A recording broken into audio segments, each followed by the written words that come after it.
kids, comics. Silver-haired Bronze Age babe here, yakking about our comic book collection, and today, in honor of Women's History Month, I'm going to talk about a Marvel comic book called Beware the Claws of the Cat. This book is really, I'm so glad I have these in the collection. I wasn't aware of this stuff because I read DC.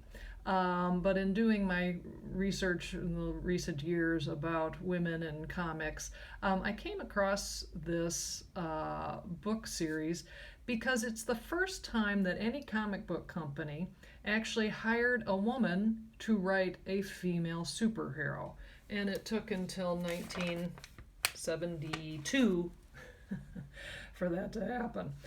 So seriously, tiny gold star to Stan Lee for doing that.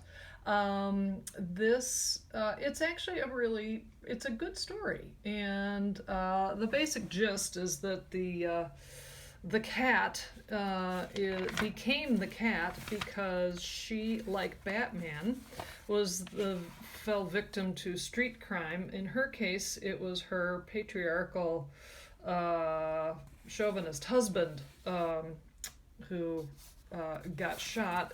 But rather than devolving into sadness and grief, she actually found the death of her husband kind of liberating because he didn't let her go to school. And so she's like, well, maybe I can go to school. And so she ends up meeting a mentor who, unlike most superheroes who have a male mentor, she finds a kindly female mentor.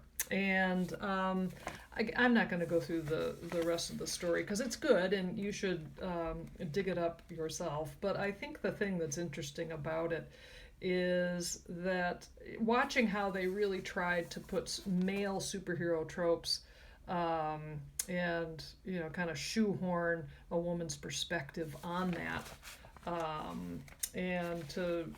I thought for a first issue this thing was really good. And it ends on a really nice panel here where the cat says, all our plans for the betterment of womankind, I did what I set out to do and I did it well, but have I misused my powers? Have I become a stronger woman only to become a poor human being? I mean, I'm sorry about that. God love Marvel for actually, that if I know anything, which is very little, those kinds of questions were something that the DC folks never asked themselves.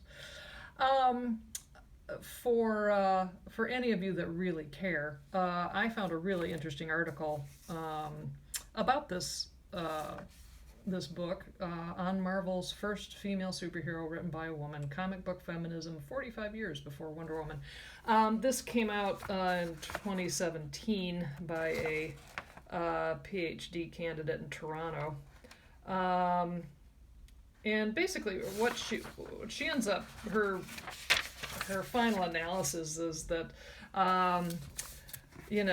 designing female superheroes that can appeal not only to female readers but while not alienating traditional male fan base is really tough. And I think it's probably still tough today, where you have to be strong enough for a man, strong enough for a woman, but still being primarily made for a man. It's a tough tightrope to walk, although one wishes that back in the day they had actually stuck with trying to figure that out and trying to figure that out with more women writers and editors and artists, because the only way you're going to start to appeal to a broader spectrum of readers and fans is if the creative ranks mirror the demographics of those readers and fans.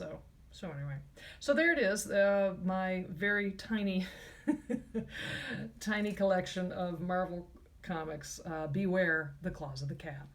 Thanks so much for stopping by. I'll see you next time.